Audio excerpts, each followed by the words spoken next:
Good morning, student. My name is Nitiksha Kadu from your computer department. Now, this is our lecture of programming in C, that is PCI. Okay. So, in our last lecture, we discussed about our syllabus and we start our first unit, that is program logic development. Okay. So, in our last lecture, we learn about the algorithm. Now, tell me what is algorithm? Now, here the algorithm is a step-by-step procedure for solving a particular problem in a finite amount of time with a finite amount of data. मतलब basically algorithm क्या रहता है कि algorithm मतलब कोई भी हमारा problem है, रियल वर्ल्ड प्रॉब्लम या कोई भी कंप्यूटराइज प्रॉब्लम, ओके, तो उसको सॉल्व करने का स्टेप बाय स्टेप प्रोसीजर होता है, उसको क्या बोलते हैं, एल्गोरिदम। और ये जो प्रोसीजर हो वो सॉल्व होती है विद इन अ टाइम, मतलब जो टाइम स्पेसिफाई किया है उसी टाइम पीरियड में और जो उसके लिए डेटा प्रोवाइड किया है उसी डेटा के अंडर में वो प्रॉब्लम सॉल्व होता है, that is called as a algorithm. Okay, so ये जो एल्गोरिदम है उसे हम लोग इजीली हमारा प्रोग्राम सॉल्व कर सकते हैं और we can save our time, cost and we can solve this problem very easily. Okay, so here because of this algorithm we will see why we can use this algorithm. Okay, तो basically के कोई भी problem के लिए algorithm use करने के तीन reason है। तो first reason is efficiency, second is abstraction and third is reusability. These are the three reasons for which we can use this algorithm. Okay, now after that we'll learn about the different benefits of algorithm.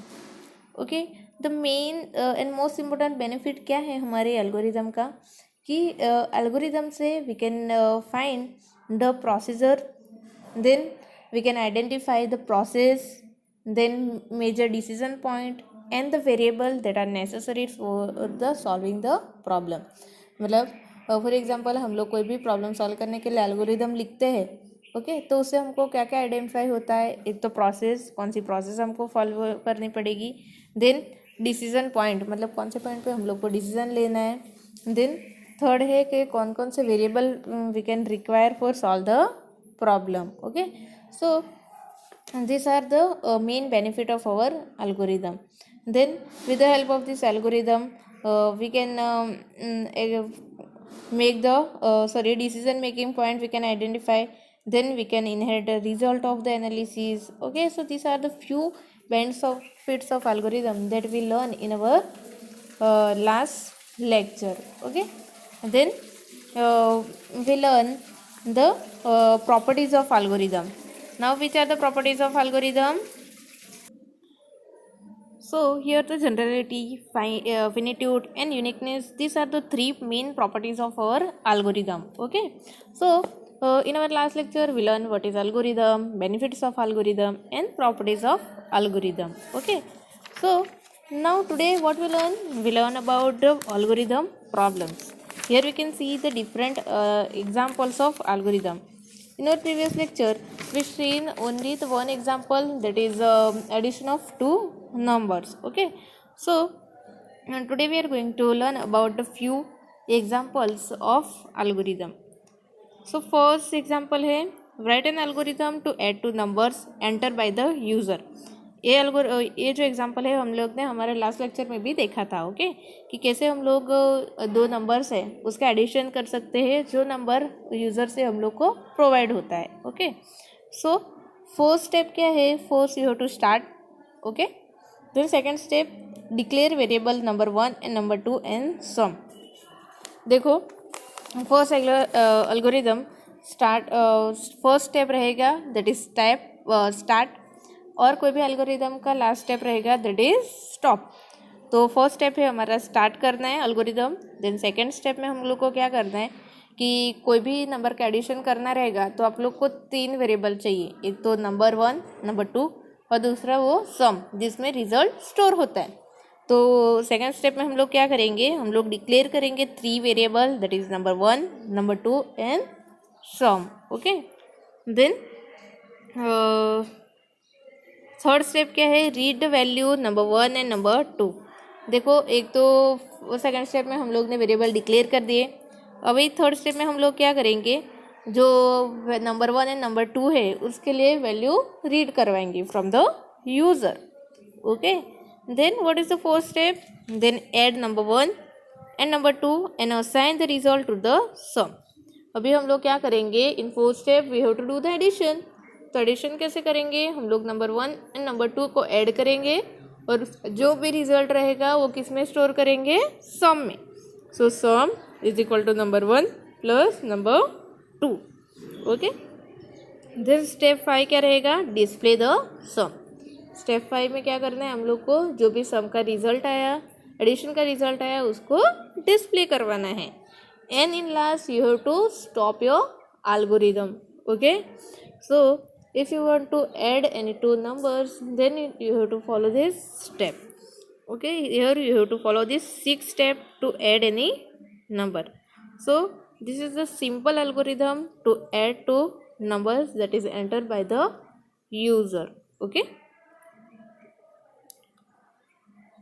then you can see the another example here. Write an algorithm to find the largest among the three different numbers entered by the user. अभी क्या करना है हमको? हमारे पास 3 numbers है. Okay, that is A, B and C.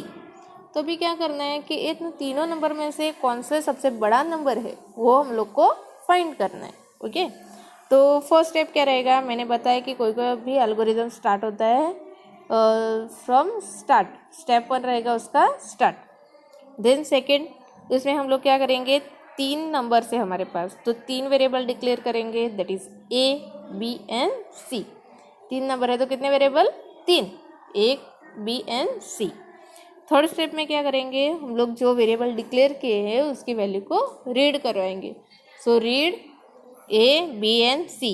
A, B and C को read करेंगे. Okay, then step 4 है if A greater than B and if A greater than C. तो हमको क्या डिस्प्ले करवाना है? A is largest number. मतलब fourth step में हम लोग क्या करेंगे? फाइंड करेंगे कि कौन सा नंबर लार्जेस्ट है. तो उसका लॉजिक क्या है? देखो यहाँ पे कि फॉर एग्जांपल आपके पास वेरिएबल A है. A अगर B से बड़ा है और A ग्रेटर देन C, तो इसका मीनिंग क्या है कि A is a largest number. Okay, then else part में आपको क्या करना है कि C is a largest number. Okay, then नीचे एल्स में क्या करना है? The B greater than C.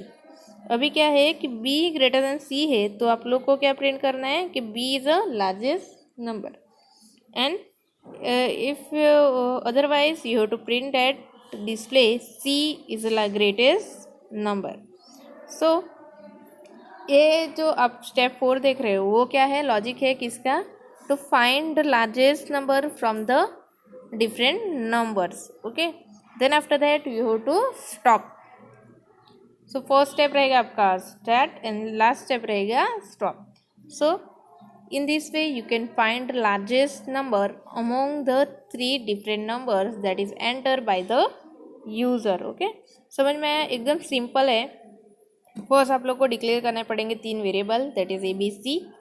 Second में आप लोग क्या करेंगे? रीड करेंगे वो 3 variable, that is ABC. Then fourth step में आप लोग को क्या करना है कि उसका लॉजिक लिखना है. Okay, then after that you have to stop your algorithm.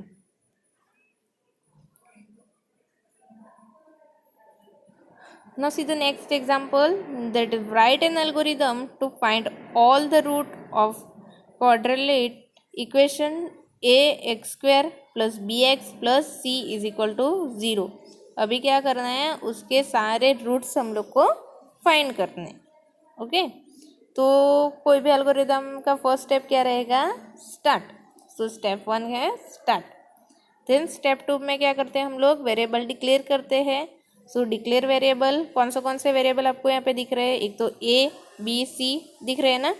Then दूसरा दिख रहा है आपको X, तो ले लो X1, X2. देन रूट के लिए आप लोग को लेना है RP and IP. Okay, so ये सारे वेरिएबल हम लोग ने डिक्लेयर कर दिए. ओके, देन उसके बाद क्या करना है? हम लोग को कैलकुलेट करना है discriminant, that is your step 3. So D is equal to B2 minus 4AC. Okay, so sorry B square minus 4ac that is discriminant. Okay, then step 4 में क्या करेंगे हम लोग, इफ डी ग्रेटर देन और equal to 0 then R1 क्या आएगा, minus B plus root D slash 2a. ये mathematical equation है जो यूज़ होता है find the roots. Okay, maths में आता है ये सब. R2 is equal to minus B minus root D slash divide by 2a. So यहाँ पे हम लोग ने क्या किया, R1 एंड R2 फाइंड किया with the help of this equation. अभी क्या करना है हम लोग को, R1 एंड R2 को डिस्प्ले करवाना है as a root. Okay, otherwise what we have to do, else calculate the real part and imaginary part. देखो ये आप लोग को सिंपल रूट मिल गया तो ठीक है. इफ़ डी लेस देन 0 है तो आप लोग को क्या करना पड़ेगा, imaginary part and real part find करना पड़ेगा. So R P is equal to that is real part that is b slash 2 divide by 2a and imaginary part क्या रहेगा, root minus d divide by 2a. Then you have to display that rp plus jip and rp minus jip, okay, as a root. So with the help of this equation you can find the root of the quadratic. Okay, then in last step what you have to do, you have to stop. So ये क्या है, ये simple algorithm है to find the root. Okay, so this algorithm you have to write down for finding the root.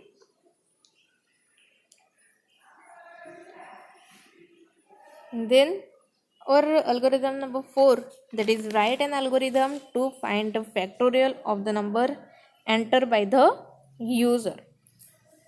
So यहाँ पे हम लोग को क्या फाइंड करना है, factorial. Okay, so first step क्या है हमारा, स्टार्ट. देन सेकेंड में हम लोग क्या करते हैं, वेरिएबल डिक्लेयर करते हैं. तो यहाँ पे 3 वेरिएबल लिए हैं, that is n factorial n i. Okay, so step 2, declare the variable n factorial and I. Okay, then step 3 क्या है, इनिशियलाइज वेरिएबल. पहले हम लोग ने क्या किया कि वेरिएबल डिक्लेयर किए, थर्ड स्टेप में हम लोग को वेरिएबल इनिशियलाइज करेंगे. सो always we initialise our variable with 1. So factorial 1 और I 1. Then read the value of n, मतलब यूज़र से हम लोग n जो है उसकी वैल्यू एंटर करवाएंगे. देन repeat the step until i is equal to n. So क्या करेंगे हम लोग यहाँ पे, factorial is equal to factorial into i और i is equal to i plus 1. तो ये क्या है, फैक्टोरियल का लॉजिक है. अब जो स्टेप नंबर 5 दिख रहा है ना, वो लॉजिक किसका है, to find a factorial. Okay, so i is equal to n and factorial is equal to factorial into i. Then we have to increment your I, that is I is equal to I plus 1. Then you have to display the factorial and in last you have to stop. Okay, so in this way you can find the factorial of the number that is given by the user. Okay, so simply क्या करना है आपको, start करना है, फिर variable declare करो, then variable को initialise करो, then you have to read the value from the user, and after that you have to write the logic for to find the factorial of the variable and display the factorial, and last you have to stop the program. Okay, sorry, algorithm. Okay, then our next example, that is write an algorithm to check whether the number entered by the user is prime or not. हम लोग को क्या करना है कि जो भी number user ने एंटर किया है वो प्राइम है कि नहीं है वो फाइंड करना है. ओके, सो फर्स्ट देखो स्टेप 1 क्या है, first you have to start your program. Okay, sorry, start your algorithm, that is step 1. Then step 2 में हम लोग सब में हम लोग ने कॉमन है कि स्टेप 2 में हम लोग वेरिएबल डिक्लेयर करते हैं. So declare the variable that is n i n flag. Variable कौन से डिक्लेयर किया हमने, n i n flag. Then initialize variable, कौन से वेरिएबल हम लोग ने इनिशियलाइज किए हैं, flag that is 1 and i is equal to 2. वो वेरिएबल को हम लोग ने यहाँ पे इनिशियलाइज किया है। देन हम लोग ने रीड किया है n from the user, so step 4 that is read n from the user. And step 5 this is the logic for the finding the prime numbers. So repeat step until I less than n divided by 2.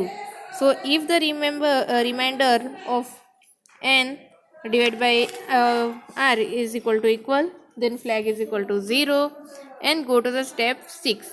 Then you have to increment value of I. So I is equal to I plus 1. Okay.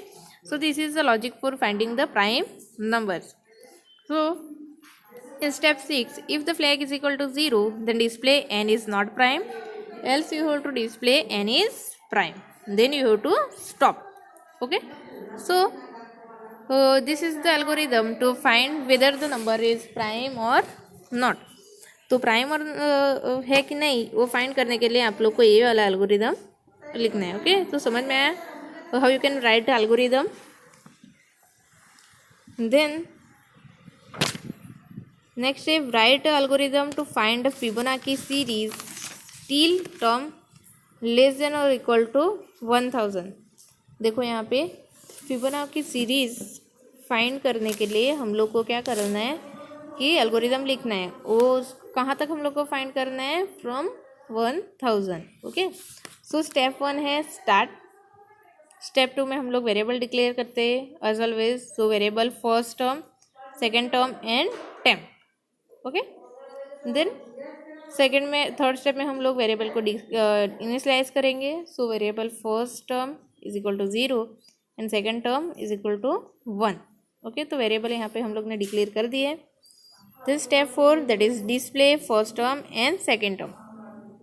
देखो यहाँ पे पहले हम लोग ने Fibonacci series है तो उसमें वेरिएबल डिक्लेयर किए। फर्स्ट वेरिएबल क्या है 0 एंड सेकेंड वेरिएबल है 1। तो पहले ये दोनों वेरिएबल है उसको हम लोग ने डिस्प्ले करवा दिए। देन लॉजिक लिखो फिबोनाची सीरीज का, that is step 5। So repeat the step until second variable less than और इक्वल टू 1000। तो उसका लॉजिक क्या रहेगा, temp is equal to second term is equal to second term plus first term and first term less than is equal to temp and display second term.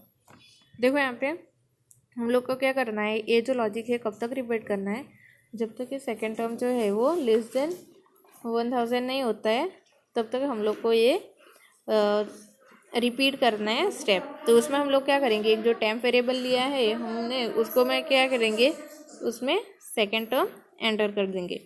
फिर क्या करेंगे, second term में जो है उसमें क्या एडिशन करवाएंगे, सेकेंड टर्म प्लस हमारा जो भी फर्स्ट टर्म था वो।